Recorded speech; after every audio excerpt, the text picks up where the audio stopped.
Hello friends, welcome to Unacademy. This me doctor Siddharth Arora. Friends, थोड़े समय पहले मैंने ये एक सेशन स्टार्ट किए थे, the fastest revision in polity. पहले बात तो मैं आप सब लोगों से माफ़ी चाहूँगा। Apologise for the discontinuation in this series. कुछ ऐसी चीज़ों में उलझ गया कि मैं इस सीरीज को कंटिन्यू नहीं कर पाया, but I have all the intentions to continue this. अब पूरे 100 सेशंस लेने का मेरा इरादा है। तो एक ईमानदार कोशिश कर रहा हूँ कि आपको पॉलिटी में कभी भी किसी भी जगह से इससे फास्ट रिवीजन का आपको कहीं सोचने की जरूरत ना पड़े। This is not only the fastest revision in polity. ये बहुत ज़रूरी है जब मैं आपको इसको रियलाइज कराऊँ कि this is not only the fastest revision, this is also comprehensive revision. तुम अगर इस यूट्यूब के सीरीज को देख लोगे, it will do you a world of good. Make sure that you watch this.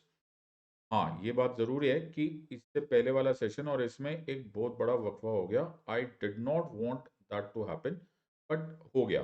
कोशिश मैं करूँगा कि we will continue with this and with a certain degree of continuity and punctuality in this. तो make sure that you follow this. और जिन लोगों ने अभी तक पहले 4 वाले वीडियोस नहीं देखे, उन वीडियोस को ज़रूर देख लीजिए। तो this is about me. For those of you do not know me, I am doctor Siddharth Arora. Unacademy पे मुझे मेरे कोड SIDLIVE SIDLIVE के नाम से जाना जाता है। जब भी आप अन अकेडमी पे कोई भी सब्सक्रिप्शन लीजिए, I request you to use the code SIDLIVE। It will give you a bunch of advantages. हम लोग अन अकेडमी पर टाइम टू टाइम आपके लिए कुछ जबरदस्त ऑफर्स लेकर आते हैं। समथिंग लाइक 50% ऑफ, कभी कम कभी ज़्यादा, समटाइम्स एक्सटेंशंस, कभी कोई free test series etcetera. Make sure that you use the code SIDLIVE। I have been blessed by the love and respect of the several learners जिन लोगों ने मुझे over the last few years continuously watch किया है। और मुझे उम्मीद है कि मैं उनके उम्मीदों पर खरा उतरा हूँ, और I have been able to help you in some degree at least to crack the so-called toughest exam in the world. Quality governance and international relation and PSI optional मैं अन अकेडमी में पढ़ाता हूँ। I have been watched for more than 300 million watch minutes with more than 266,000 followers and several thousand dedications. Thank you to all my learners. I hope to continue to value or add value to your preparation. तो इससे पहले कि हम इसको start करें, those of amongst you want to join with me on Telegram, please connect. ये जो code आपको स्क्रीन पर दिख रहा है, आप अपने मोबाइल कैमरा से इस कोड को स्कैन कर लीजिए। इस वीडियो को पॉज कर लेना और फिर उसको स्कैन करोगे तो तुम अचानक बिना किसी परमिशन के, आपको कोई परमिशन का इंतजार नहीं करना पड़ेगा, can directly join me my Telegram channel. जो भी मुझे कम्युनिकेशन करनी होगी, कुछ शेयर करना होगा, चाहे मेरे कोर्स के बारे में, चाहे मुझे कुछ करंट अफेयर पता चले, that is this is the medium that we want to do. तो we are on Unacademy where we don't hide anything. हम लोग बहुत रीजनेबल प्राइसेस पर ऑन बिना किसी हिडन चार्जेस के आपको मदद करते हैं, whether it is prelims GS course, prelims crash course, CSAT mains course, pre test series और mains test series. Unlike the various other organisations जो स्टार्टिंग में तो फ्री कर देती है, सस्ता कर देती है, बट बाद में they charge, we don't do this.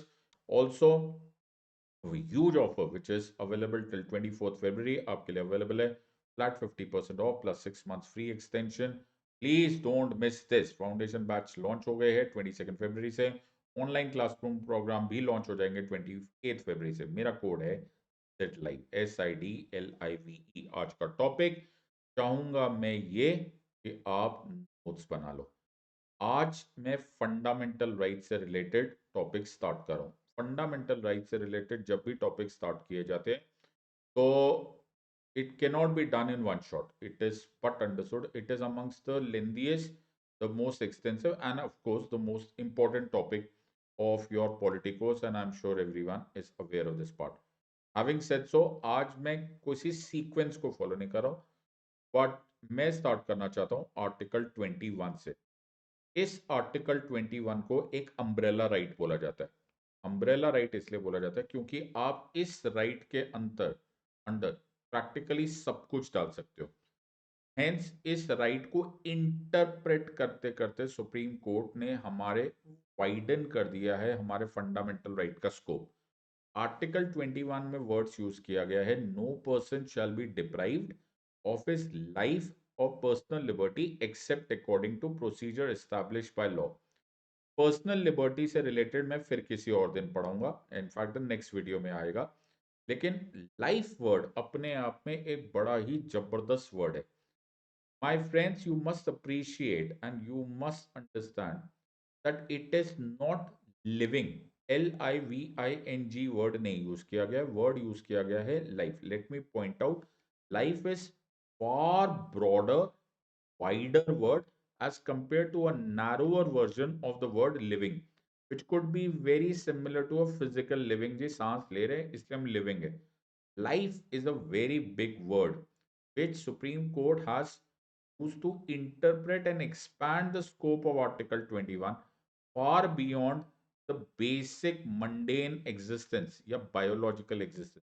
So first of all, you will do yourself a great favor if you start memorizing these words. मैं हमेशा अपने स्टूडेंट्स को यही बात बोलता हूँ, and that has done them a world of good, कि यार कहीं कहीं पर मेमोराइजेशन की जरूरत होती है, रटने की भी जरूरत होती है। स्मृति, आई होप तुम्हें याद है, हमें एंशियंट वेज में सिखाया जाता था कि जी श्रुति एंड स्मृति के तरीके से पढ़ते थे। तो स्मृति का बड़ा इंपॉर्टेंट रोल होता है, इसलिए पहले इसको याद कर लो। No person shall be deprived of his life or personal liberty except according to procedure established by law। तो बड़ा इंपॉर्टेंट वर्ड है, तो इसी को पकड़ के रखते हैं। और मैं चाहूंगा कि अभी लगे हाथों इसको लिख ही लो। आज हमारा जो मुद्दा है, जिस एजेंडा पे हम डिस्कस कर रहे हैं, वो वर्ड इज लाइफ। तो we are going to discuss on the word life. As I have already spoken, life word is far bigger. एक केस था, बड़ा लैंडमार्क केस माना जाता है। उस केस को बोला जाता है Maneka Gandhi versus union of India case 1978।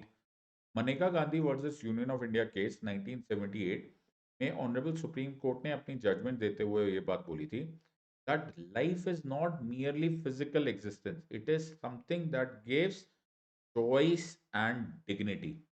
Life is living with choice and dignity. ये बड़ा क्रूशल लाइन है, और मैं क्यों इसको ओवर एम्फेसाइज कर रहा हूं, बिकॉज अभी जो मैं आगे तुम्हें पढ़ाने वाला हूं उसमें इस वर्ड के बड़ा महत्व आने वाला है। तुम्हें जान के बड़ी खुशी होगी कि आने वाले कुछ मिनट्स में मैं तुम्हें प्रैक्टिकली सारी लैंडमार्क जजमेंट्स पढ़ा देने वाला हूं with relationship to article 21। So stand stand up and pay attention, and एक एक वर्ड इस वीडियो का वॉच करना, एंड मैं चाहूंगा कि आप इसमें अपने नोट्स बनाना। तो सबसे पहले article 21, protection of life and personal liberty. No person shall be deprived of his life और personal liberty except according to procedure established by law. जो मैंने तुम्हें अभी बताया मनेका गांधी केस में, वही रिपीट हुआ था Francis Coralie Mullin versus administrator union territory of Delhi. लिखते चले जाओ, ऐसे तुम्हें कुछ याद नहीं रहेगा। केस का नाम था Francis Coralie Mullin versus administrator union territory of Delhi.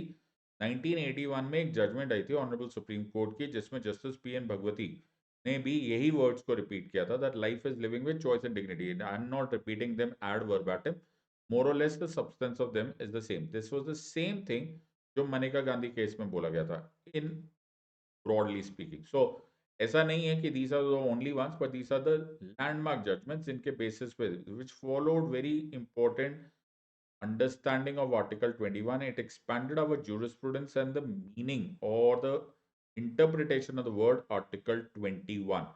तो ये जो केसेस थे, इन केसेस के बेसिस पर हम लोग पढ़ेंगे। आज का मुद्दा तुम्हारा होना चाहिए, दीवारों पे लिखा हुआ जो मुद्दा है वो है life is living with choice and dignity.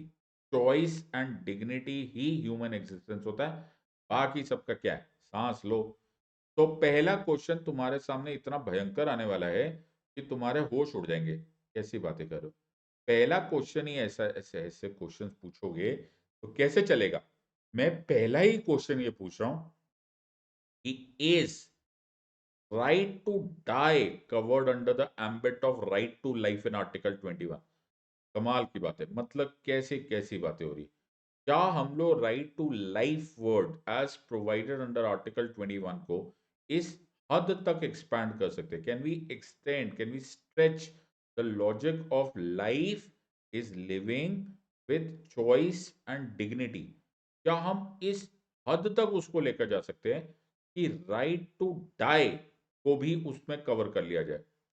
तो इस प्रश्न का उत्तर यस और नो में अगर जो दे रहा है वो या तो बहुत बड़ा जीनियस है, या बहुत ही नासमझ है, क्योंकि it took a considerable period of time for the Honorable Supreme Court also to finally zero in and decide whether right to die is covered under ambit of right to life. which is Supreme Court, हमारे apex court को, the highest appellate court को, the top court को इतना time लग गया, तो आप इतने जल्दी yes और no कैसे बोलेंगे? सोचने की बात है, पहले हम राइट टू डाई की बात करते हैं। तो एक पुरानी कहानी है, पहले समझने की कोशिश करो एंड पे close attention. Assume for a moment, assume for a moment कि तुम एक मोटरसाइकिल चला रहे हो। Okay, assume for a moment कि तुम्हें ट्रैफिक पुलिस वाले ने रोक लिया बिकॉज तुमने हेलमेट नहीं पहना था। Okay, what will the traffic police वाला से? ट्रैफिक पुलिस वाला मैन वुड से कि ब्रदर, तुमने है ना हेलमेट नहीं पहना था, इसलिए मैं तुमको चालान लगा रहा हूँ, तुम्हारे ऊपर मैं क्रिमिनल चार्ज लगा रहा हूँ। क्रिमिनल चार्ज ही होता है बाय द वे। ओके, जो चालान होता है वो चालान ही है। ओके, तो तुमको पनिशमेंट हो रही है। राइट, सो मोटर व्हीकल्स एक्ट के अंतर्गत तुमको पनिशमेंट हो रही है। यार मेरे मन में एक सवाल आ रहा है, सवाल तुम्हें भी आ रहा होगा कि चीज, हेड तुम्हारा है, सर तुम्हारा है। ओके, अगर तुम हेलमेट नहीं पहनोगे तो तुम्हें चोट लगेगी, या हो सकता है भगवान ना करे कुछ और भी उससे ज्यादा गहरा हो जाए। लेकिन सवाल ये है कि ये सिर्फ तुम्हारा है, जिंदगी तुम्हारी है। यस, तो पुलिस वाले को क्या हक है, यानी कि स्टेट को क्या हक है कि तुम्हारे ऊपर वो एक हेलमेट नहीं पहनने की वजह से चालान लगा दे?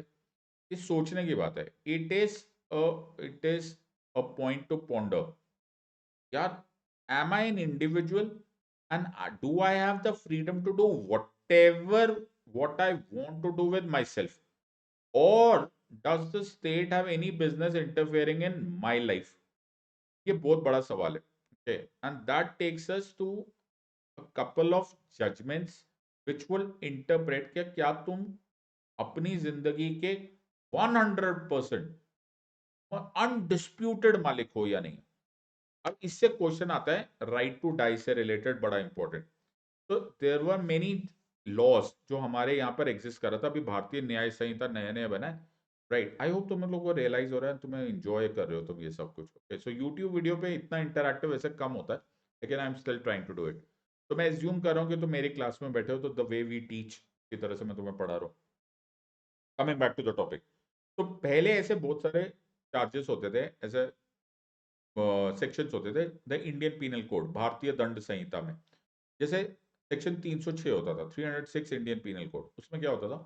उसमें होता था अबेटमेंट टू सुसाइड, किसी को भड़का दो और भड़का के उसको मजबूर करके उसको तुमने सुसाइड करवा दिया, खुदकुशी कर देती, तो एक तरह से तुमने क्या कॉज किया? तुमने कॉज किया डेथ। राइट, ये पनिशेबल ऑफेंस था। 309 आईपीसी भी ऐसा होता था, जिसमें अगर अटेम्प्टेड सुसाइड है, किसी ने कोशिश की खुदकुशी की और वो बच गया, तो भी ये पनिशेबल ऑफेंस था। सवाल फिर से वो आ रहा है कि यार मैं मर सकता हूं। ओके, मेरी मर्जी है, मैं मरना चाहता हूं। Right, is this supposed to be, or is the state having any business making it a punishable offense? पहला केस आया था पी रथिनम केस। पी रथिनम केस में पहली बार सेक्शन 309 आईपीसी चैलेंज हुआ था, यानी कि अटेम्प्टेड सुसाइड का। ऑनरेबल सुप्रीम कोर्ट ने in a very intense judgement and after a very intense argument ये बोला कि यस, 309 आईपीसी को आपने पनिशेबल ऑफेंस नहीं कर सकते। ये तो बहुत बड़ी लैंडमार्क जजमेंट हो गई। यस, तो पी रत्नम केस में ये बात बोला गया कि it is clashing directly with the fact कि तुम्हारा फंडामेंटल राइट है टू राइट टू लिव, तो राइट नॉट टू लिव भी तुम्हारा एक तरह से फंडामेंटल राइट है। वाह। फिर उसके कुछ सालों के बाद, 2 साल के बाद एक्चुअली, एक और केस आया विच वाज कॉल्ड एज ज्ञान कौर केस। ज्ञान कौर केस में सुप्रीम कोर्ट ने पहली वाली जजमेंट यानी कि रत्नम केस को ओवर रूल किया, और सुप्रीम कोर्ट ने इसी केस में बोला no no no no no, ऐसी बात नहीं है। राइट, दैट आप हर केस में या हर मामले में या हर डेथ में आपको पनिशेबल ऑफेंस नहीं होगा, ऐसा नहीं होगा। ओनली इन सर्टेन केसेस, जैसे एक्सीडेंटल केसेस हुआ एटसेट्रा एटसेट्रा, उसमें माफी है। बट अगर तुमने डेलिबरेटली डेथ कॉज की या डेलिबरेटली किसी को भड़का के क्राइम करवा दिया ऑफ सुसाइड, तो ये सर्टनली पनिशेबल ऑफेंस है। I hope everyone is appreciating कि अभी भी supreme Court has not really put a very important stamp to this कि whether right to die comes under the ambit of your article 21 और fundamental right और not. बड़ा important question है, सोच के देखो। और फिर आया एक बहुत ही इंपॉर्टेंट केस, और उस केस ने पूरा पूरा का पूरा लैंडस्केप चेंज कर दिया। और ये केस था Aruna Ramachandra Shanbaug versus union of India. ये 2011 का केस है। मैं तुम्हें चाहे यूट्यूब पर हो, चाहे स्पेशल क्लासेस में हो, चाहे प्लस क्लासेस में हो, I make it a point कि हमारे स्टूडेंट्स को ना सिर्फ जजमेंट समझ में आए बट उसके अंडरलाइन लॉजिक भी समझ में आए। तो अरुणा शानबाग का केस पहले तो एक बड़ा अनफॉर्चुनेट स्टोरी से रिलेटेड है। अरुणा शानबाग नर्स हुआ करती थी KEM hospital, King Edward Memorial hospital, Mumbai में। This is somewhere in 1970s। उनके साथ एक बड़ा ही दर्दनाक क्राइम की हुआ, एक बड़ा क्रूअल था उनके साथ, को सेक्सुअली मोलेस्ट किया गया। और जो परपिट्रेटर ऑफ द क्राइम था, उसने उसने अरुणा शानबाग के गले में एक चेन से उनको स्ट्रैंगुलेट करने की कोशिश की। अरुणा की डेथ नहीं हुई बट अरुणा कोमा में चली गई। ओके। और इसी रूम में जो फोटोग्राफ मैं तुम्हें दिखा रहा हूँ, ये इंडियन एक्सप्रेस में फोटोग्राफ आई थी कि इसी रूम में अरुणा कोमास्टोज सिचुएशन में, कोमा की सिचुएशन में, विश्वास नहीं होगा और बड़े दिल दहलने वाली बात है, करीब 40 साल से ज्यादा रही। राइट। लेकिन जीएस हॉस्पिटल, जो से जीएस मेडिकल कॉलेज था, किंग एडवर्ड मेमोरियल हॉस्पिटल था, वहां का जो स्टाफ था, उन्होंने इंसानियत को मतलब अनबिलीवेबल एग्जाम्पल्स छोड़ दिया कि दया का, साथ का, कमरेडरी का, सपोर्ट का एक जबरदस्त शाइनिंग एग्जाम्पल छोड़ा। केईएम हॉस्पिटल के स्टाफ ने बोला कि आज के बाद अरुणा हमारी फैमिली मेंबर की तरह होगी, और अरुणा का हम वैसे ही ख्याल रखेंगे जैसे हम अपने परिवार का ख्याल रखते हैं। तो शुरू हुई ये कहानी 1970 से, अरुणा शानबाग इसी रूम में थी और उनका सेवा की जा रही थी। Now the story goes ahead. तो 10 साल हो गए, 20 साल हो गए, 30 साल हो गए, 40 साल हो गए। अराउंड 2010 अरुणा की एक फ्रेंड थी, पिंकी वीरानी। पिंकी वीरानी बॉम्बे हाई कोर्ट गई और बॉम्बे हाई कोर्ट में शी पिटिशन कि हमको अलाउ करो euthanasia. The word for today, the word is euthanasia. Euthanasia को बोलते हैं मर्सी किलिंग, और rather euthanasia is another word for mercy killing. Mercy killing क्या होता है? तो कभी कभी हालात ऐसे आ जाते हैं मेडिकल वर्ल्ड में कि जो पेशेंट होता है उसका सरवाइव करना बड़ा मुश्किल होता है, लेकिन उसकी जिंदगी इतने बुरे हाल से गुजरी होती है, चाहे वो दर्द हो, चाहे any kind of other vegetative state होता है, कि डॉक्टर्स टेक अ कॉल कि मर जाना बेटर है as compare to the life in such a situation. वो कहते हैं euthanasia. Now what is the key word here? Key word here is कि इंडिया में यूथेनेसिया से रिलेटेड कोई स्पेसिफिक लॉ बना ही नहीं है। There is no such law in India which allows for euthanasia. Euthanasia वैसे दो तरीके के होते हैं, एक को बोलते हैं एक्टिव यूथेनेसिया, एक को बोलते हैं पैसिव यूथेनेसिया। एक्टिव यूथेनेसिया वो होता है जिसमें आप कुछ करते हो और डेथ कॉज करते हो। फॉर एग्जाम्पल मॉर्फिन का ओवरडोज दे दिया या किसी पॉइजन का, what, right, that is active euthanasia. India में एक्टिव यूथेनेसिया का तो सवाल ही नहीं है, राइट। पैसिव यूथेनेसिया में you don't do something to save the person. I hope मैं क्लैरिफाई कर पाया। फॉर एग्जाम्पल कोई दवाई खत्म हो रही है कोई, या फिर ऑक्सीजन टैंक खत्म हो रहा है, लेकिन आप उस ऑक्सीजन टैंक को रिप्लेस नहीं करते, and as a consequence of this the person dies, slips to death. तो that is called as passive euthanasia. सारा सवाल यहाँ पर पैसिव यूथेनेसिया का था। एक्टिव यूथेनेसिया का तो कोई सवाल ही नहीं है।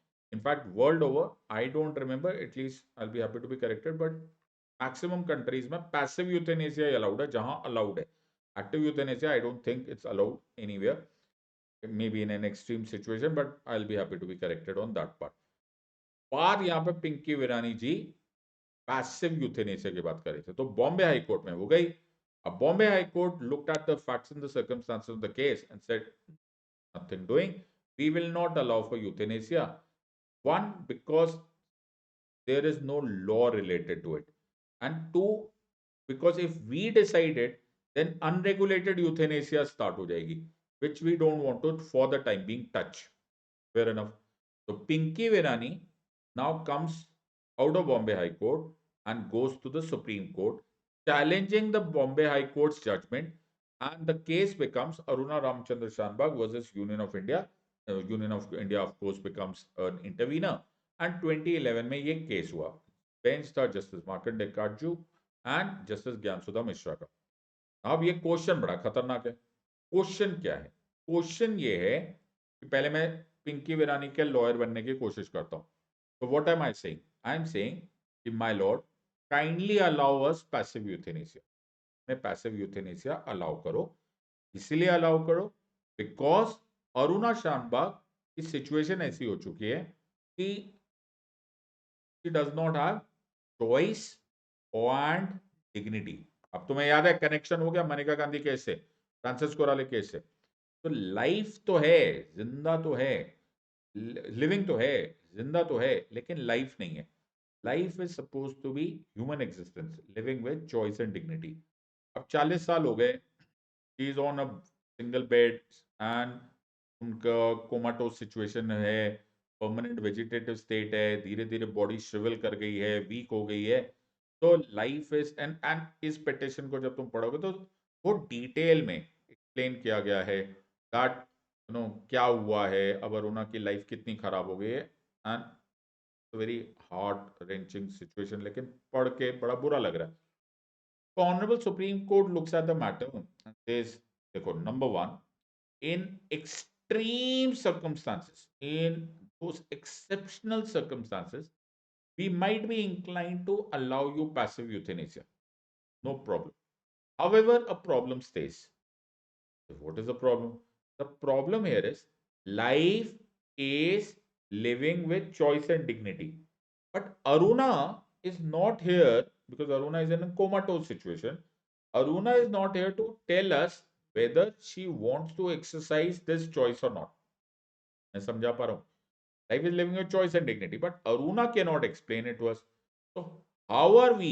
How are we? So if we read this part, we read the lower paragraph, and this is a screenshot of exactly the Supreme Court judgment. Article 32 में ये पिटिशन डाली गई, लेकिन ये जजमेंट मूव, ये पिटिशन मूव की थी पिंकी विरानी ने. There was no way that Aruna Shanbaug could express कि व्हाट डज शी वांट. ये जिंदगी है तो तुम्हारी है ना. Point to remember. तो although the sad part was कि अरुणा के केस में honourable supreme court had allowed to a certain extent कि अगर मेडिकल एडवाइस ओवरवेलमिंग होगी and then this extraordinary circumstances when the parliament has yet not made a law, but we can or we might be inclined to allow you passive euthanasia. लेकिन for certain road blocks अभी तक वो judgement enforce हुई भी नहीं थी कि Aruna died. That was the sad part. Aruna died of pneumonia. और ये सवाल अभी भी रह गया कि does article 21, does the word right to life include the word right to die. तो ऑनरेबल सुप्रीम कोर्ट ने अरुणा शानबाग केस में इसको करीब करीब सेटल कर दिया था. Yes, you may be allowed under the word, under the umbrella of word article 21 to die. लेकिन दिक्कत ये हो रही थी the logistic issue. The logistic issue over here was how would you express your choice? How would you express your marzi, considering that you are in or that person who is going to be subjected to euthanasia, वो एक ऐसी situation में, वो coma में है, ऐसी permanent vegetative state में है, ऐसी हालात में कि तुम उससे पूछ ही नहीं सकते do you want to die और नॉट. तो ये आंसर आया common cause versus union of India case 2018 में. ये रिसेंटली बहुत ज्यादा न्यूज में था बिकॉज इसी कॉमन कॉज केस को थोड़ा सा मॉडिफाई करने की बात हुई. I will get to that also. तो common cause versus union of India case 2018 था एंड सुप्रीम कोर्ट ने यहां पर एक बहुत मैसिव एंट्री लाया of a word called as living will. अब ये लिविंग विल क्या होता है? अब लिविंग विल समझने से पहले तुम्हें विल समझना पड़ेगा. विल मतलब वसीयत. व्हाट इज अ वसीयत? वसीयत इज अ डायरेक्टिव. ये मर्जी होती है जी. जो वसीयत बनाता है वो एक डायरेक्टिव देखा जाता है कि मेरे मरने के बाद XYZ को मेरी XYZ प्रॉपर्टी दे देना, ABC को मेरी ये प्रॉपर्टी दे देना, ये कर लेना, etcetera etcetera. The keyword is will or wasiyat becomes active or it becomes enforceable only post mortem, in the sense केवल मृत्यु के बाद उसका वैल्यू है। अगर जब तक वो आदमी जिंदा है तब तक वसीयत एक कागज का टुकड़ा है and it has got no value whatsoever. मरने के बाद, मृत्यु के बाद, only after death, post mortem ही उस विल को आप यूज कर सकते हो। अब सुप्रीम कोर्ट ने यहां पर कुछ अलग ही वर्ड यूज कर दिया। सुप्रीम कोर्ट ने यहां पर वर्ड यूज किया अ लिविंग विल। लो जी, अब ये लिविंग विल क्या है? तो लिविंग विल को मैं एग्जाम्पलीफाई करूंगा तो I explain this to you. So let's assume there is a person who is about to undergo a very risky surgery or who is been diagnosed by a very dangerous disease, okay, terminal disease. Now there is a situation, there is a possibility that he might land up into a situation where he will not be able to express whether he wants to die as in euthanasia or he wants to continue for Aruna Shanbag wali problem. तो अब ये person क्या क्या करता है? The honourable supreme court says ये person एक affidavit बना के चले जाएगा, ये एक डायरेक्शन देकर चले जाएगा कि जी मैं अभी जिंदा हूं, hence the word living will. अभी I am living, but I am in such a situation that there is a possibility that I'll land up into a situation where I will not be able to express whether or not I would like you to exercise euthanasia or not. Aruna's problem. तो मैं पहले से एक authority letter लिखकर जा रहा हूँ किसी एक के नाम पर, कि उसका बेटा हो, बेटी हो, फादर हो, मदर हो, दोस्त हो, whoever, कि मैं इसके नाम पर एक अथॉरिटी लेटर लिखकर जा रहा हूं that just in case I land up into that situation, his call, this man जिसको मैं अथॉरिटी लेटर लेकर जा रहा हूं, या this woman जिसको मैं अथॉरिटी लेटर लेकर जा रहा हूं, उसका decision shall be considered as मेरा decision in so far as the decision to either do or not do euthanasia is concerned. तो क्या चाहते हो कि वो यूथेनेसिया हो या ना हो? अब वो तो बता नहीं सकते जिनको यूथेनेसिया होना है, लेकिन जिनके नाम पर वो अथॉरिटी लेटर है उनका फैसला मान लिया जाएगा। तो it is the wishes of the person who is executing this living will be honored, right? Despite the fact that he is at that stage of life not capable of taking a decision or that is decision making। हो सकता है ना कभी कभी होश हवास हो चुके हो, ओके, ऐसी हालत हो मेंटल कि वो राइट थॉट ही ना ले पाए, तो उस टाइम पर जिनके नाम पे डायरेक्टिव है उसको मान लिया जाएगा। यार ये तो बड़ी लैंडमार्क जजमेंट होगी। तो इस सिचुएशन को क्यों करना पड़ रहा है? ये आर्टिकल 21 से आपको बार बार स्ट्रेच करके क्यों किया जा रहा है? Because for one important reason that the parliament has yet not, और अभी तक भी not made a specific law on euthanasia. जब लॉ नहीं होता ना, जब लेजिस्लेटिव वैक्यूम होता है ना, तो we have to depend upon supreme court's judgments, because वो जजमेंट्स ही डायरेक्शंस का काम करती है। यू माइट रिकॉल ऐसा एक बड़ा फेमस केस था, the Vishaka versus state of Rajasthan case 1998। उस केस में भी ऐसा ही हुआ था, विशाखा केस, जिसको prevention of sexual harassment at workplace act जो 2013 में बना था, पर 1998 से लेकर 2013 तक, that is for approximately 15 years, who protected the women from sexual harassment at workplace was that Vishaka guidelines which was given by Supreme Court. तो इस केस में भी ऐसा ही है, आज तक भी स्पेसिफिक लॉ ऑन यूथेनेसिया नहीं बना। In fact many a times the honourable supreme Court has requested or rather directed the center that you must consider making a specific law on euthanasia, and till such time it is important that हमारी judgements के अनुसार, supreme court की judgements के अनुसार ये फैसला हो कि यूथेनेसिया कब और कैसे किया जा सकता है। Now, when I was starting this, I told you common cause case 2018 का केस है, लेकिन अभी अभी रिसेंटली भी एक दो साल के बाद ये अचानक न्यूज में आ गया एंड वेरी रिसेंटली ये जजमेंट आई। Now, ये रिसेंटली जजमेंट क्यों आई? बिकॉज कॉमन कॉज केस में लिविंग विल की बात तो आ गई, बड़ा अच्छा लगा तुमको सुन के।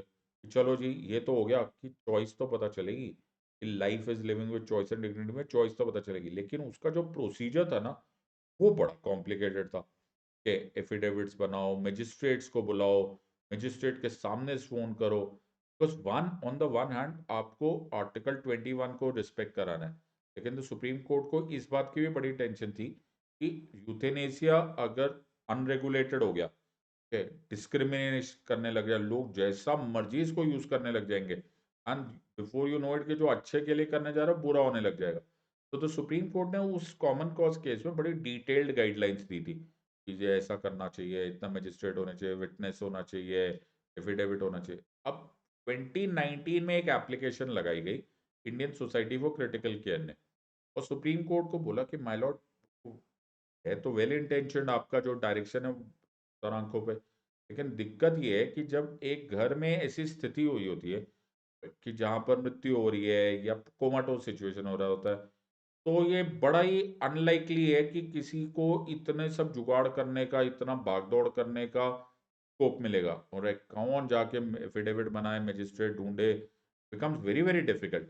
तो इसको रिलेटिवली सिंप्लीफाई करो, बिकॉज रीजनेबली जरूरी भी है, लेकिन थोड़ा रीजनेबली इजी करेंगे तब ये पॉसिबल होगा, वरना ये अपने आप ही ये जजमेंट ही इनफ्रक्चुअस हो जाएगा, बिकॉज मैं कर ही ना पाऊँ। तो सुप्रीम कोर्ट ने बोला करेक्ट, ये बात तो बिल्कुल सही है।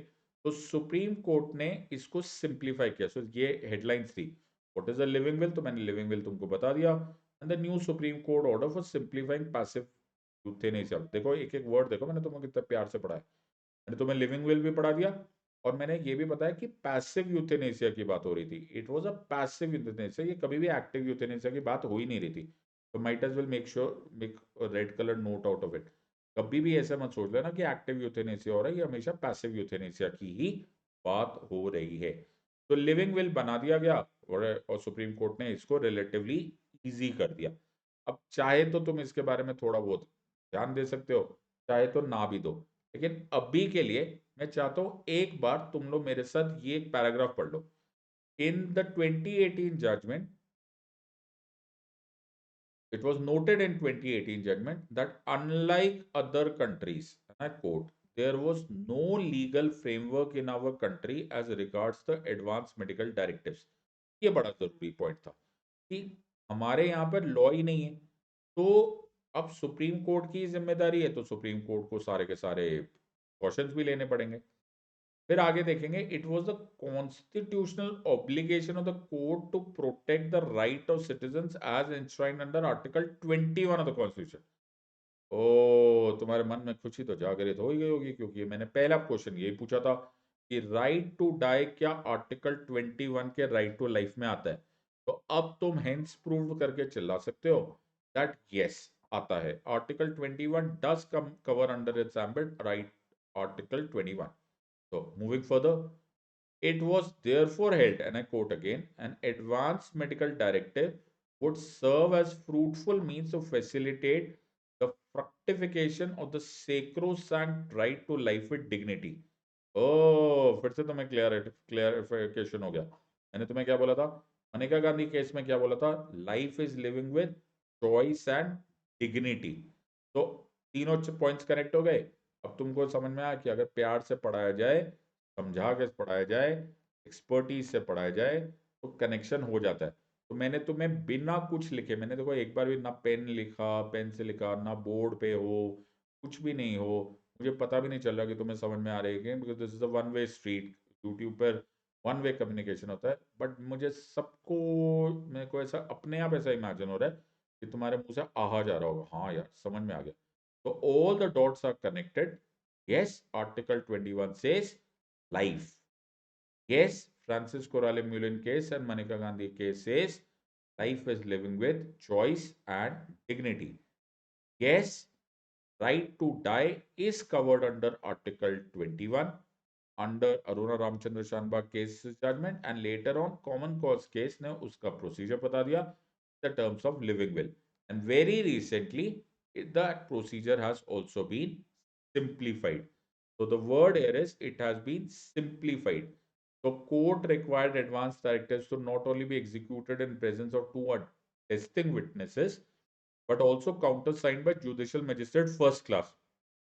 अब तुम खुद सोचो, किसी के घर में ऐसी स्थिति हो, ओके, जहां पर एक पर्सन, फैमिली का पर्सन कोमाटोस सिचुएशन में है, तुम्हें लिविंग विल बनवानी है, where will you find a JMFC, okay, और judicial magistrate of first class, right, और फिर इंडिपेंडेंट विटनेसेस ढूंढो एक्सेट्रा। तो ये अपने आप में कभी कभी है ना, प्रोसीजर इतना डिफिकल्ट हो जाता है कि it destroys the very purpose, the spirit and the substance of the judgment. The Honorable Supreme Court has noticed this, और इसीलिए उसको काफी सिंप्लीफाई कर दिया गया। तो सबसे पहले क्या कर दिया गया, ये कर दिया गया कि अब जो लिविंग विल बनाया जाएगा उसको अटेस्ट किया जा सकता है केवल एक नोटरी या गेजेटेड ऑफिसर के थ्रू। तो गेजेटेड ऑफिसर तो तुमको मालूम है, सरकारी गेजेट में जिन जिनका पोजीशन में नाम होता है। और तुमने कभी भी कोई भी लाइसेंस वाइसेंस बनाने गए होंगे या कोई भी कागज पत्री करने गए होंगे, तो एक नोटरी बैठे होते हैं जो कि सरकारी अपॉइंटेड ऑफिसर होता है, which is a very relatively very easy job to do instead of getting a JMFC. So requirements for it to be countersigned by judicial magistrate first class is gone. Also, पहले ये लगता था more than one guardian or close relative can be named in document. अब इसका भी एक reason है, थोड़ी देर सोच के देखो। मान के चलो एक पर्सन ने एक लिविंग विल बना दिया एक्स के नाम पे कि जी ये एक्स फैसला करेगा हमारा, पता चले एक्स को ही कुछ हो गया तो एंटायर थिंग गेट्स डिफीटेड। तो पहले ही लिविंग विल में, अब सुप्रीम कोर्ट ने बोल दिया कि लिविंग विल में पहले ही एक दो से नाम ज्यादा भी डाले जा सकते हैं, just in case something happens to the first one, at least you can call on the other one. So this is an important change in this part. Also a very important change was a primary medical board, जिसमें जो treating doctor है और दो और subject experts को के पास 5 साल का एक्सपीरियंस होता है, उनको बोला गया तुम्हारे पास टाइम लिमिट है, ऐसे बैठ के नहीं आराम से बैठे रहो फुर्सत में कि कब फैसला करना है। बिकॉज मेडिकल बोर्ड का फैसला लेना होता है ना पैसिव यूथेनेसिया के टाइम, ऐसे थोड़ा ना हर एक को बंद कर देगा यूथेनेसिया कर देगा। तो मेडिकल को बोर्ड को बोला you have to expedite this process, कि आप ऐसे नहीं होगे कि जी बैठे जी आराम कर रहे हैं, 48 घंटे में फैसला ले लो, right, on case to case basis whether or not in your expert opinion euthanasia is justified in this case or not। तो दो तीन बड़ी मेजर चेंजेस आ गई है because of this so called changes. Otherwise जो प्रोटोकॉल था ना, वो जो कॉम्प्लिकेटेड प्रोसीजर था ना, वो सारा का सारा पर्पस ही खराब कर रहा था। तो thankfully honourable supreme court is alive to the fact कि ऐसा हो जाएगा। आप देखो इस तरह का पॉइंट है, अब तुमको मैंने रियलाइज करवा दिया। और बाय द वे मैंने तुम्हें ये भी दिखा रहा हूँ कि पुरानी पार्लियामेंट की फोटोग्राफ लगा दी है मैंने। हाँ, लगानी नहीं चाहिए थी वो, मैंने इसलिए लगा दी क्योंकि ये बहुत पुरानी दास्तान चल रही है। अब ऊपर जजमेंट का हेडलाइंस देखो, और रादर न्यूज़पेपर का हेडलाइंस देखो, तो लिखा व्हाट इज लिविंग विल, और देखो लिविंग विल को इन्वर्टेड कॉमर्स में डाला है। क्यों डाला जी इन्वर्टेड कॉमर्स में? इन्वर्टेड कॉमर्स में डाला है इसलिए क्योंकि विल नाम का वर्ड आमतौर पर, वसीयत नाम का वर्ड आमतौर पर मृत्यु के बाद यूज किया जाता है। फिर तुमने नोटिस वर्ड करो, फिर से ये पैसिव यूथेनेसिया की बात हो रही है, ये तुम्हारा मल्टीपल चॉइस क्वेश्चन बन जाएगा, कृपा करके गलती मत करो। और देखो उसके नीचे जो मैंने हाईलाइट किया उसको देखो क्या लिखा है, उसमें लिखा है last week the supreme court pulled up the Modi government for not pushing a law on passive euthanasia, the court also promise the modified guidelines to simplify the procedure. ये हमको जब तक लॉ नहीं बनेगा तब तक सुप्रीम कोर्ट की judgement पर ही डिपेंडेंट होना पड़ेगा। अब तुमको बिना टेंशन के, बिना सोचे, बिना घबराए, अगर तुम्हें क्वेश्चन आ गया यूपीएससी में सिविल सर्विस एग्जामिनेशन में कि does article 21 cover the word और cover within its ambit right to die, रुकना मत, घबराना मत।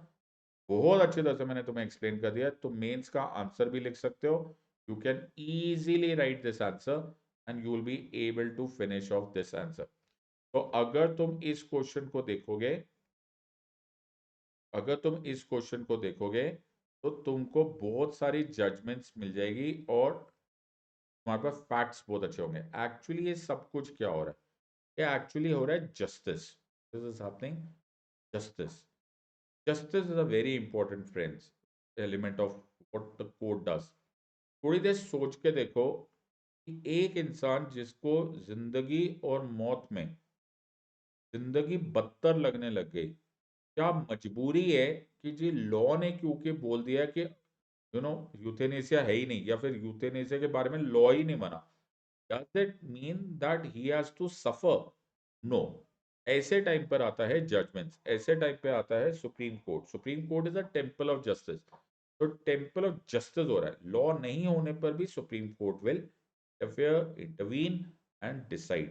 This is a very beautiful judgment that you must understand. तो आई होप तुम्हें मजा आया है। okay, अभी खत्म नहीं हुआ है, लेकिन एक सांस ले लो और एक छोटी सी इंफॉर्मेशन मेरे साथ आपके साथ साझा करना चाहूंगा। Foundation batch for IAS IPS 2025 has been is launched on 22nd of February, 15,250 plus GST में, which is बिलीवेबली लो। आपको ये मौका मिल रहा है 50% off plus 6 months free extension है। Please use the code SEDLIGHT, the best of the best educators आप teaching on Unacademy, prelim से लेकर मेंस तक, मेंस से लेकर ऑप्शनल तक, इनफैक्ट टिल इंटरव्यू तक हम आपको साथ देते। अब तुम रियलाइज ही कर रहे होंगे, मैं यहाँ पर बिना किसी इंटरैक्शन के, बिना पेन यूज किए, मैं तुमको सुप्रीम कोर्ट जजमेंट्स हेल्प कर सकता हूँ और पढ़ा सकता हूँ। तो तुम सोच ही सकते हो कि जब हमारे पास 1-to-1 इंटरैक्शन वाली क्लासेस होती है तो क्या स्तलार पढ़ाया जाता है। Let's continue this discussion on article 21। तो आर्टिकल 21 से रिलेटेड और भी इंटरप्रिटेशंस हुई है। मैंने तुम्हें बोला आर्टिकल 21 एक अम्ब्रेला राइट है, को एक्सपैंड किया जा रहा है लाइफ को। तो नवतेज सिंह जो है वर्सेस यूनियन ऑफ इंडिया 2018 का केस था, और इस केस में राइट टू सेक्सुअल ओरिएंटेशन, ये लिख लो, राइट टू सेक्सुअल ओरिएंटेशन को भी मान लिया गया as a part of article 21। Right to sexual orientation का, yes. Let me explain this to you how. तो पहले मुझे तुम्हें एक इतिहास बताना पड़ेगा of a section called section 377 Indian penal code. Of course penal code ही नहीं रहा, IPC नहीं रहा, लेकिन सेक्शन 377 भारतीय दंड संहिता का एक बड़ा ही डिबेटेबल लॉ था। Let me explain this to you. सबसे पहले समझो कि सेक्शन 377 था क्या। तो सेक्शन 377 ब्रिटिशर्स ने इंट्रोड्यूस किया था, और उन्होंने भी इसलिए इंट्रोड्यूस किया था, इंडिया में तो ऑब्वियसली किया था, उनके पास इंग्लैंड में एक लॉ होता था जिसको बगरी एक्ट बोलते थे। तो बगरी एक्ट में होमोसेक्सुअलिटी, लेस्बियन रिलेशन, गे रिलेशनशिप्स को एक क्राइम माना जाता था, और वर्ड यूज किया जाता था कि it is sexual carnal intercourse against the order of the nature. एक बार लिखोगे तो तुमको खुद समझ में आ जाएगा। Carnal intercourse against the order of the nature, buggery act का वही वर्ड प्रैक्टिकली उठाकर सेक्शन 377 में डाल दिया गया, और कॉलोनियल लॉ इंडिया पर लागू कर दिया गया। सो आई होप तुम्हें मालूम है कि इंडियन पीनल कोड, भारतीय दंड संहिता 1860 ऑनवर्ड्स इंडिया पर लागू हो गया था। तो इंडिया में भी उन लोगों ने यही सेक्शन 377 को डाल दिया। नाउ ये क्या है, तो इन लोगों ने क्या बोला, मतलब what is the underlying logic behind this, कि जो होमोसेक्सुअलिटी, ट्रांसजेंडर्स, बॉर्डरलाइंस, क्वियर्स, ये सब लोग, ओके, ये सब जो भी गे रिलेशनशिप, लेस्बियन रिलेशनशिप जितने भी है ना, कि इन लोगों के अनुसार ये carnal intercourse against the order of the nature, ये एब्सोल्युटली अननेचुरल है, इसलिए इसको अननेचुरल सेक्सुअल ऑफेंस मान लिया गया। बताओ, ये तो हो ही गया। तो इस बारे में बहुत सारी डिमांड्स होने लगी कि नो माय लॉर्ड, ये तो गलत है। In fact in government, in parliament, ये बात बहुत बार छोटे छोटे आइसोलेटेड क्वार्टर्स में उठाई जाने लगी कि it is not an unnatural sexual relationship. ये जो लेस्बियन, LGBTQIA कम्युनिटी है, जो भी है, ये भी नेचुरली सेक्सुअल ओरिएंटेशन इनकी लेस्बियन, गे, बाइसेक्सुअल एटसेट्रा है। इसमें कुछ अननेचुरल नहीं है, राइट, इसमें कुछ क्रिमिनल नहीं है, इसमें कुछ भी परवर्ट नहीं है, ये भी नेचुरल ही है। जितना हेटेरोसेक्सुअल बिहेवियर नेचुरल है, उतना ये भी नेचुरल है। तो बहुत पहले एड्स भेदभाव विरोधी आंदोलन ने पहली बार इस बात को उठाया कि ये कैसा लॉ है सेक्शन 377 को निकालो यार, ये कोई लॉ है? ये तो एक नेचुरल सेक्सुअल ओरिएंटेशन को क्रिमिनलाइज कर रहा है। और उसकी वजह से होता क्या था कि LGBTQIA के कम्युनिटी को बहुत ज्यादा डिस्क्रिमिनेशन, बहुत ज्यादा ब्लैकमेलिंग सहनी पड़ती थी। तो in a way it was going against, अब तुम बहुत जोर से चिल्ला के बोल सकते हो, it was going against life, which is living with choice and dignity. तो ये मामला बढ़ता गया और फिर 2001 के अराउंड नास foundation which is an NGO, उसने एक सेक्शन 377 को चैलेंज कर दिया कि my Lord this is against article 21. Article 21 provides us life is living with choice and dignity and section 377 should go. Section 377 is ultra vires the constitutional fundamental right of Article 21 and time that it should be decriminalized or it should be thrown out. It should be declared as null and void. Delhi high court ने ये petition को dismiss कर दिया था पहली बार इन 2003, लेकिन 2009 में ये एक और बार दिल्ली हाई कोर्ट में जब जजमेंट आया तो 2009 ने वो स्टेप लिया which was a landmark judgment, जिसमें सेक्शन 377 को on the grounds that it is violating article 14, article 21 amongst others, इसको डीक्रिमिनलाइज कर दिया. धमाका हो गया, ओए हो. दिल्ली हाई कोर्ट की judgment was awesome judgment, right? But this happiness was for a short period of time because 2013 में सुप्रीम कोर्ट ने इसी दिल्ली हाई कोर्ट की जजमेंट को ओवररूल कर दिया एंड सेक्शन 377 दोबारा जिंदा हो गया, सो टू से, राइट? तो सेक्शन 377 दोबारा एक्टिव हो गया एंड देन धीरे धीरे जब ये जजमेंट आई तो उसके बाद वेरियस क्वार्टर से ज्यादा जोर से आवाज आने लग गई, पार्लियामेंट में होने लग गया एंड एक्टिविज्म होना लग गया सुप्रीम कोर्ट में and so on so forth. Now something very interesting happened around this time. तो अराउंड दिस टाइम दो जजमेंट्स बहुत क्लोजली एक दूसरे को हिट कर रही थी. लेट मी एक्सप्लेन दिस ताकि तुमको कनेक्शन हो जाए. तो just let me just fast forward this to a certain extent and then मैं तुमको कनेक्ट कराऊंगा तो तुम्हें बड़ा मजा आएगा. ऐसा कोई पढ़ाता नहीं है लेकिन मुझे वैसे पढ़ाने को में बड़ा मजा आता है. तो 2018 के आसपास एक जजमेंट और ही आई. It came close on heels to this judgment which was the Aadhaar case. Aadhaar case का नाम था justice K S Puttaswamy retired versus union of India case. ये बड़ा इंपॉर्टेंट केस है. तो मुद्दा कुछ और था, बात कुछ और हो रही थी, वो कुछ और गया. मतलब आधार केस में आधार चैलेंज हुआ था. आधार तो एंटायर यूआई यूएआई डीएआई और ये कि वो मनी बिल है कि नहीं, कि आधार यूज करना है कि नहीं, आधार के बेसिस पर क्या वेलफेयर स्कीम्स दिया जा सकता है कि नहीं. लेकिन somehow it also had certain bearing on privacy and the honorable supreme court did an amazing passed a very amazing judgment. It said right to privacy. एक दिन मैं तुम्हें इसको भी डिटेल में करूंगा बिकॉज राइट टू प्रिवेसी की भी एक लंबी चौड़ी दास्तान है इंडिया में. तो for the longest time right to privacy was not made or not thought to be a part of article 21, but here it happened. तो राइट टू प्राइवेसी को सुप्रीम कोर्ट ने बोल दिया it is a fundamental right. What a beautiful judgment. Pay close attention, देखो कितने अच्छे से connect होता है. तो राइट टू प्राइवेसी की जजमेंट आ गई. Article 21 covers right to privacy. और देखो close on heels was this judgment waiting. तो 377 इस प्रिवेसी वाली जजमेंट का एडवांटेज आगे ले लिया. कैसे? और सेक्शन 377 क्या कर रहा है? सेक्शन 377 क्रिमिनलाइज कर रहा है private sexual life of LGBTQIA. So in a way, the two are connected. This one first judgment helped the other judgment also. So both of them were kind of connected, and Supreme Court read down Section 377. What do you mean by read down? Read down means that at least in so far as voluntary sexual intercourse is concerned, Section 377 was decriminalized. So rather, Section 377 was read down. Utna, which is voluntary sexual intercourse between LGBTQIA members, it is absolutely decriminalized. Obviously, forced or by consent or by misrepresentation, इस तरह का कुछ भी sexual intercourse will obviously be criminalized. So, right to sexual intercourse or rather sexual orientation, which is voluntary, was also brought in under the ambit of Article 21. देखो कितनी अच्छी तरह से कनेक्ट होता है.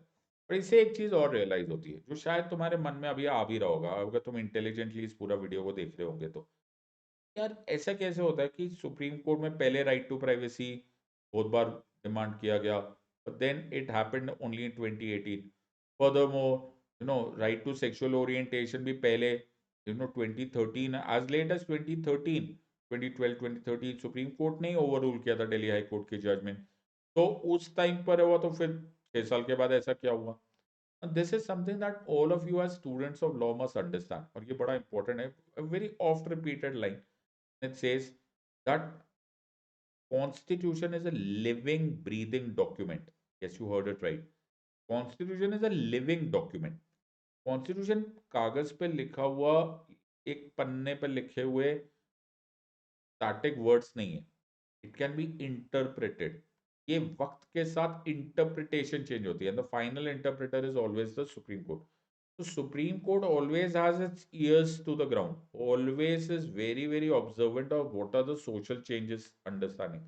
तो तुम खुद सोच लो, अगर हम लोग सेक्शन 377 के बारे में से अबाउट 50-70 ईयर्स पहले बोलते, तो उस टाइम पे probably social changes and social structure इतना वेलकमिंग नहीं था, इतना लीनियंट नहीं था, राइट, इतना बड़े दिल वाला नहीं था, so to say, right.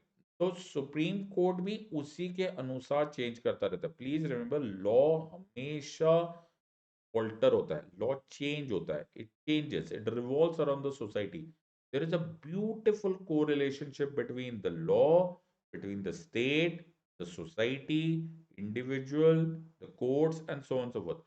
That is what makes this a beautiful interaction. That is what makes it an amazing relationship, and all of you must observe it and you will really really enjoy अगर तुम subject को इस speed पे देखो, इस lens से, इस prism से देखोगे। Let's continue with this part. Okay. So there is another case which is called as Subhash Kumar versus State of Bihar 1991। अब मैं तुमको इसका let me paint a picture around this. Consider, assume for a moment कि तुम जा रहे हो, तुमको आज दिल कर रहा है चलो आज हम जॉगिंग करेंगे, राइट, आज हम लोग बाजू वाले पार्क में जाएंगे और हम लोग एक्सरसाइज करेंगे। Now this is your choice. Yes, life is living with choice and dignity.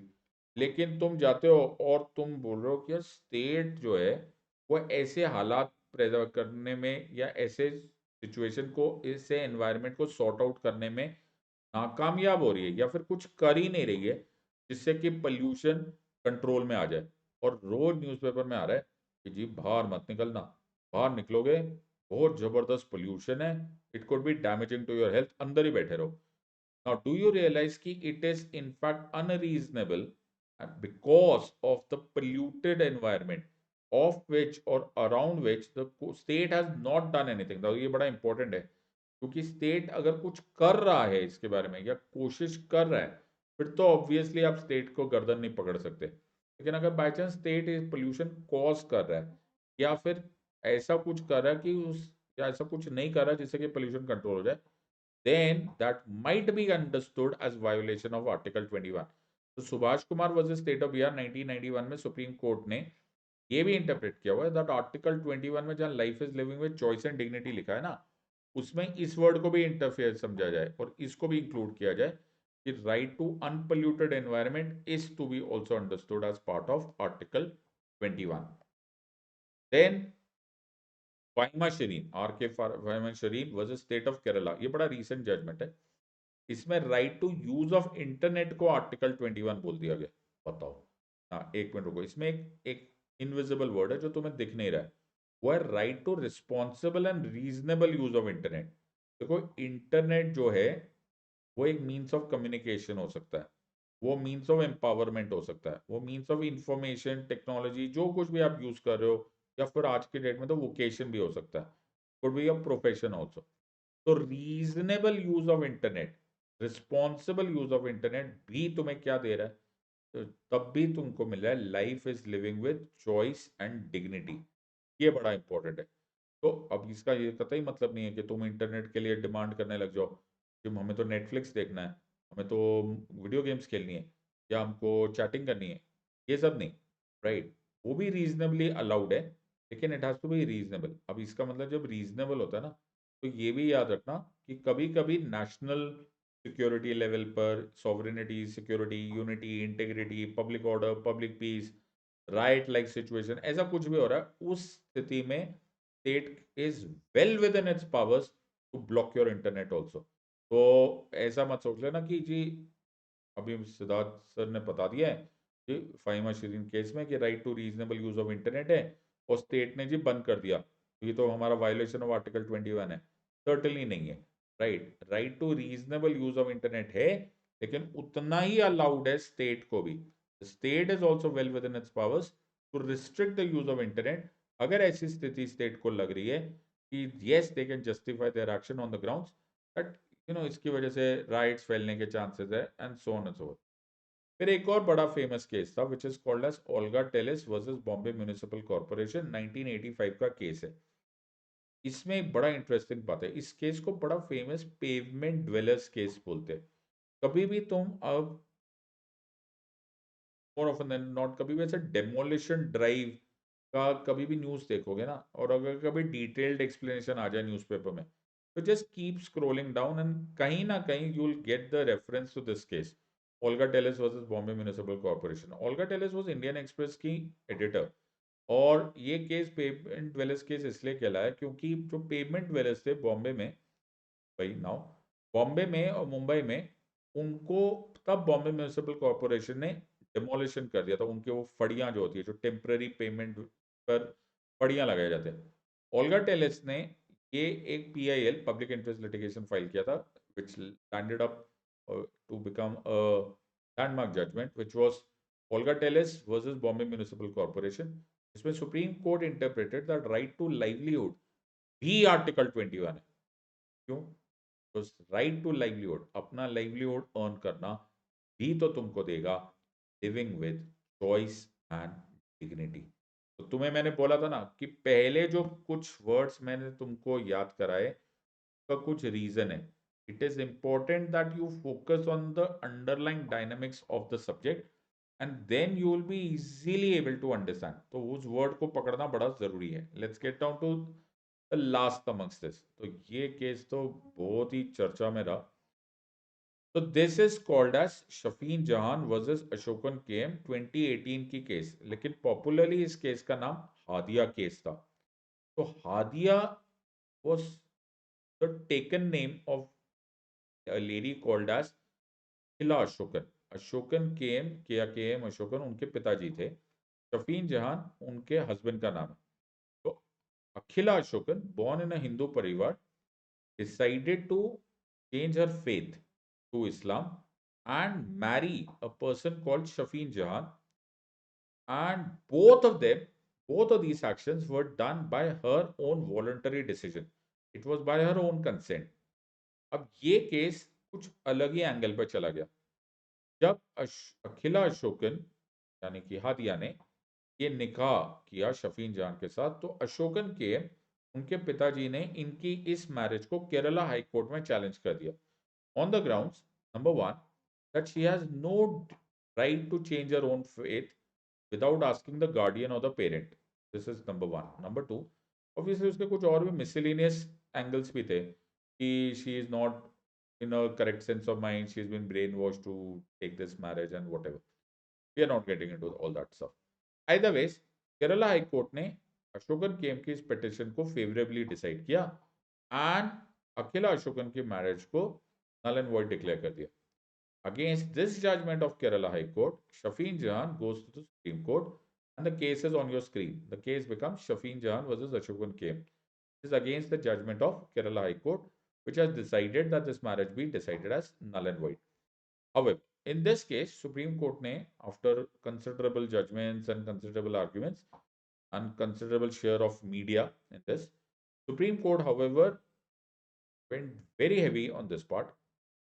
Akhila Ashokan, if you look at the photograph here, Akhila को सुप्रीम कोर्ट बुलाया गया था और उनसे पूछा गया था कि जी आप एडल्ट हैं? बोली यस। आप समझदार हो? बोले I am, he was a medical student if I am correct, like memory से उसमें राइट। बोला कि आपने ये अपनी मर्जी से शादी की है? बोले यस। बोला आपने अपनी मर्जी से फेथ चेंज किया है? Yes. Supreme Court said what's the problem? Right to faith and right to marry a person of one's choice falls squarely under Article 21. There is no ifs and buts about it. He can change any faith जिस भी मर्जी faith को आप change कर सकते हो. There is no, it is nobody's else's business. And you can also marry a person of one's choice. Very interestingly, ये 2019 में, देखो ये 2018 की जजमेंट है, और 2019 के प्रीलिम्स के, यूपीएससी प्रीलिम्स के प्रीवियस ईयर क्वेश्चंस को गो एंड स्कैन, तुम्हें ये एग्जैक्ट वर्ड्स मिल जाएगा. Right to marry a person of one's choice falls under which article? 14, 15, 25, 21, something like that. तो when जब ये क्वेश्चन आया था, तो I was well aware of this judgment, and this was Justice Diva Chandrachud, now Chief Justice, उस time पे Justice Diva Chandrachud. उनकी statement थी that right to marry a person of one's choice falls squarely under the ambit of Article 21. That is why I was 100% sure of that answer. I'm sure अगर तुम्हें question आएगा, तो you should be also very very clear on this. तो आधार case तो मैंने तुमको बता ही दिया. Right to privacy, it falls under article 21. So look at Hadia case. Hadia case says choosing a life partner is an integral part of choosing one's course of life. Some may regard this as the most important decision of their life. This right goes to the root of life, right to life, liberty under Article 21. Hence proved, whatever I'm teaching, 24 karat rock solid, absolutely tailor made for UPSC civil services examination. Mains में भी ऐसा question आता है. Examine the scope of fundamental rights in the right of latest judgement of the supreme Court on right to privacy.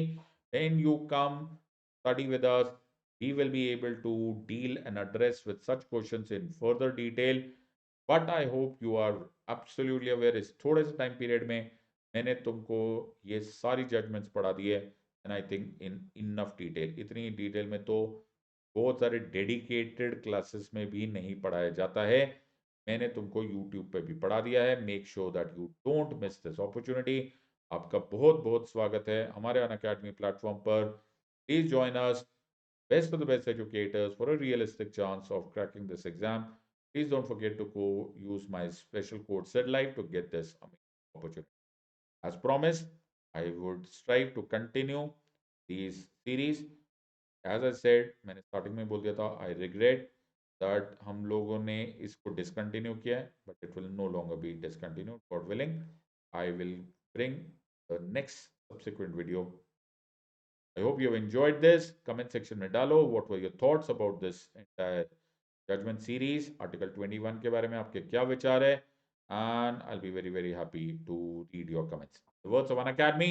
Let's crack it. Until next time, God bless. Thank you and Jai Hind.